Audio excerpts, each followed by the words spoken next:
vlog in which I'll talk to you about polyphasic sleep cycle and determining whether or not it is worth it. So today is my 28th day doing my own polyphasic sleep cycle. Specifically, mine is called biphasic siesta sleep cycle. If you give me 1 second, I can show you where I want to show you my schedule real quick.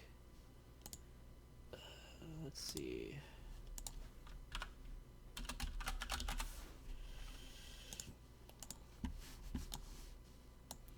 This is my schedule. My schedule is not too bad in regards to how many hours I sleep per day. It's also, not too low, not too high. It's kind of in the boundary line that allows me to have a little bit more time during the day. At the same time, I won't feel too sleepy, I guess, during the day. I'll be utilizing REM effectively still.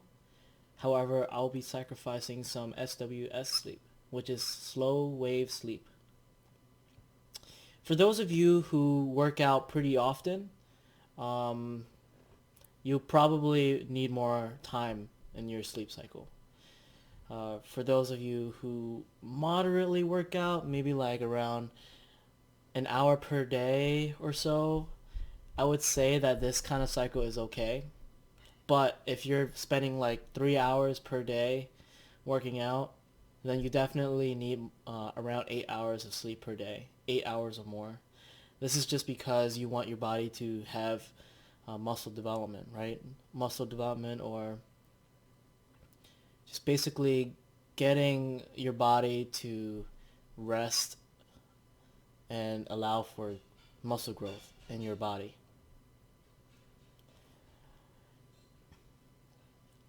I mean, even right now, I'm benching 185 right now, and I feel okay.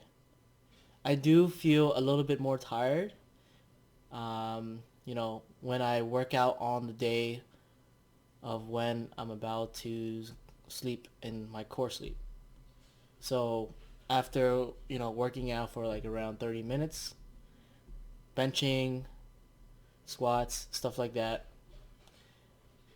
as I wake up from core sleep, so which is around 5:30 in the morning, I, I don't feel, I feel sore, but at the same time, I don't feel energized enough to get up, as well as if I were to not work out as much. So it really depends on you. If you work out every day and you do a lot of strenuous activity, then I wouldn't recommend to do this all every day. But you can still have polyphasic sleep and still have 8 hours of sleep per day. There's always that option. You could always do segmented biphasic, in which you have two separate sleep sessions, right? That can consist of 4 hours each session. So, for example, 4 hours here and then 4 hours here. So you have some time in between.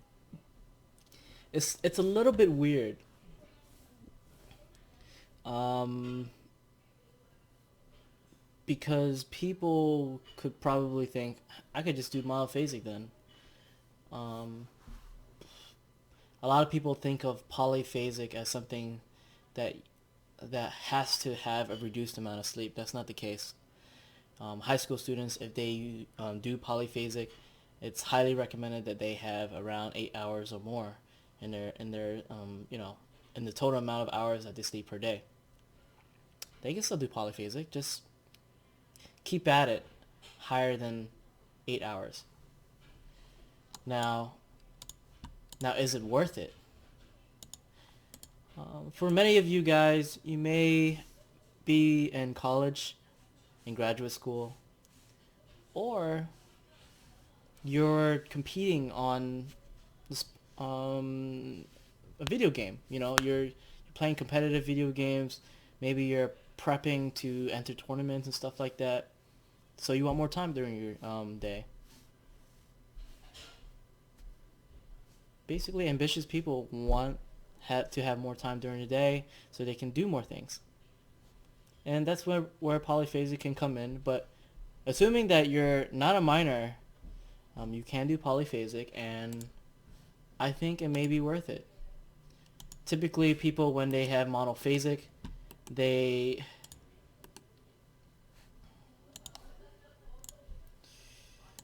they have lack of sleep regardless.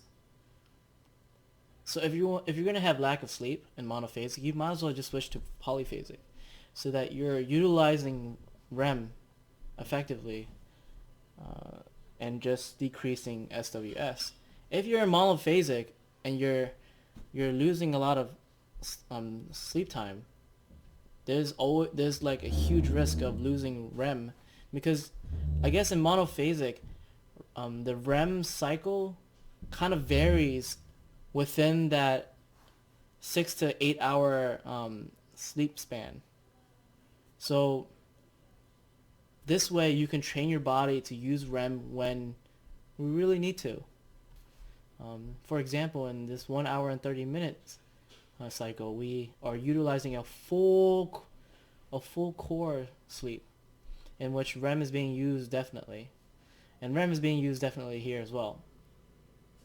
But if you were to have around the 8 hour typical monophasic, it's still okay. You'll have the whole REM, but if you're just reducing that to 5 hours or 4 hours out of nowhere, well, REM is not guaranteed then, right? Because REM is random. It's a variable ratio that occurs in the cycle.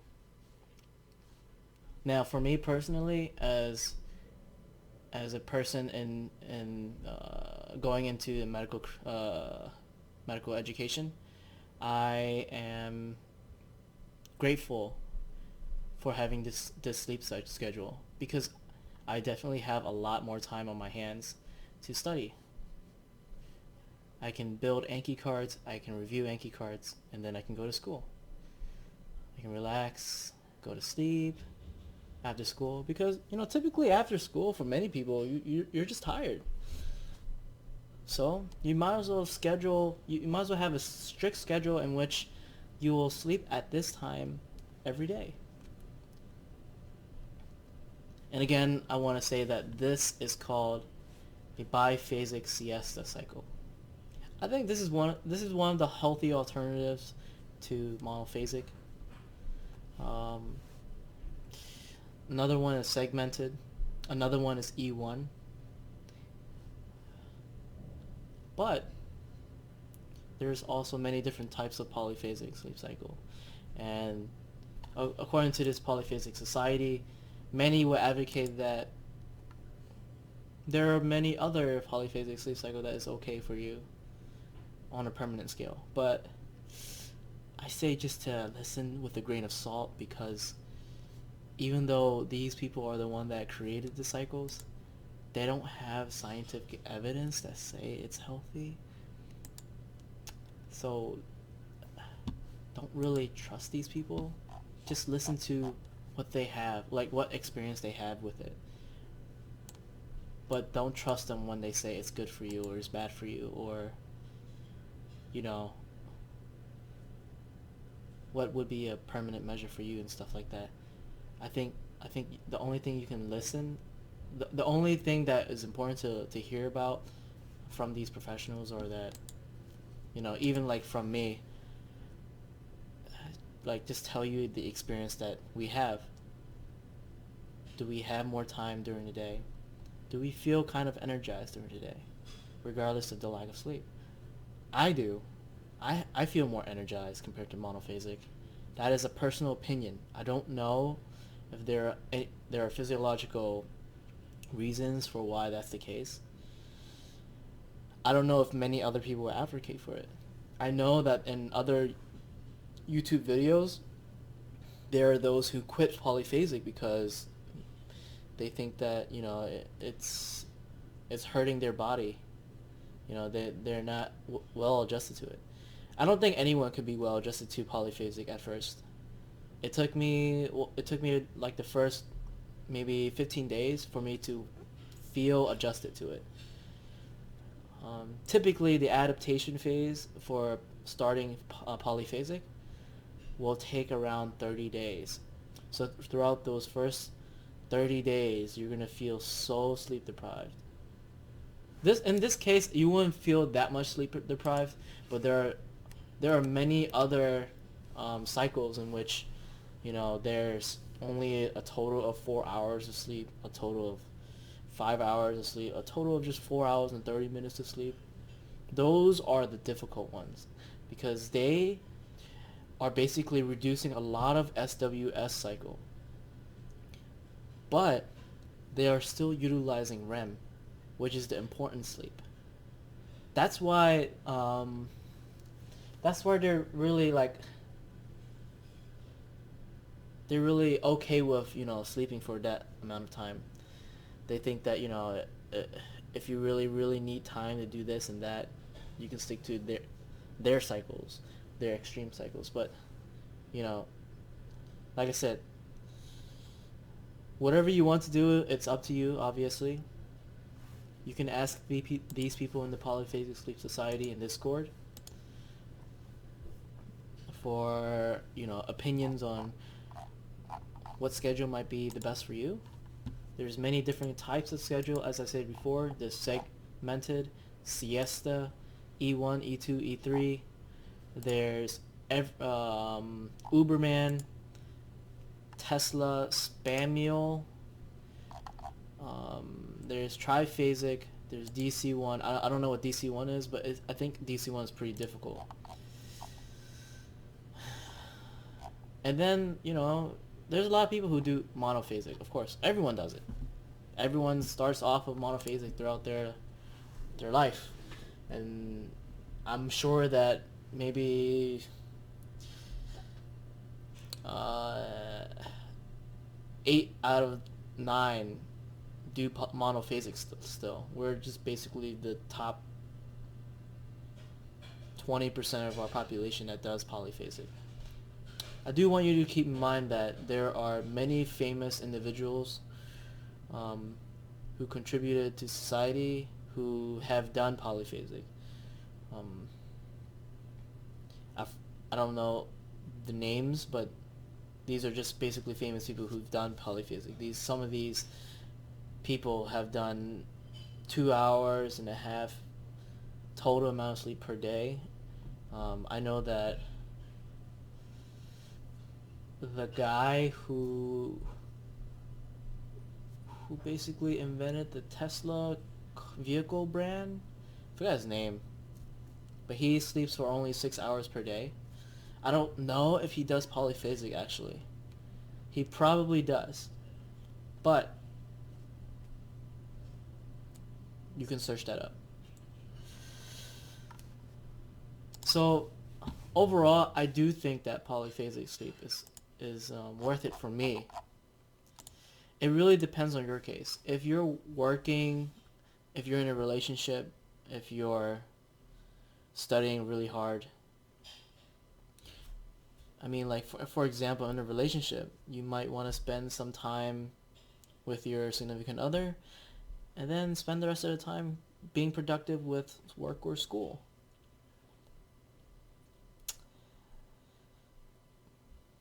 It's also a good reason to, good excuse to actually start going to sleep right after, work or after school. Just to take a nap and then wake up feeling refreshed. And then, start your day doing this, that, and this. And then you look forward to sleeping again. And as soon as you wake up early, you can do more work, feel prepared for whatever you're doing, and then go to work or go to school. Having more time in your life it's a good feeling. But it may be a bad feeling, in regards to feeling sleep deprived. But that feeling of sleep deprivation, remember, it only occurs in the first 30 days. After that, trust me, you'll feel much better. Well, not much better compared to monophasic, but you'll feel a little bit better. I think you'll feel a little bit better. But remember, it depends on which cycle you're doing. If you're doing the typical Tesla 2 hours and 10 minutes per day, I can't promise you that you're going to feel better after the 30-day period, because even though you're utilizing REM, your body's being forced into doing REM constantly every day. Like, I mean, that's a good thing, but I'm talking about, like, your body's being forced to do something. It's being the SWS phase of sleep is depleted. It's depleted to an extreme case, meaning people who do like polyphasic with that amount of sleep per day, you can imagine that they're like pretty scrawny. They're not working out. They have limited movement throughout the day compared to another person who sleeps for 8 hours per day with the typical monophasic cycle. You know, people who do, you know, these polyphasic sleep cycles with that much time sleeping during the day, they're not gonna look so hot. That's what I'm trying to say. Just try to keep a balance. Okay, if you do something like this. All right. Well, that's my advice on polyphasic. Hope you have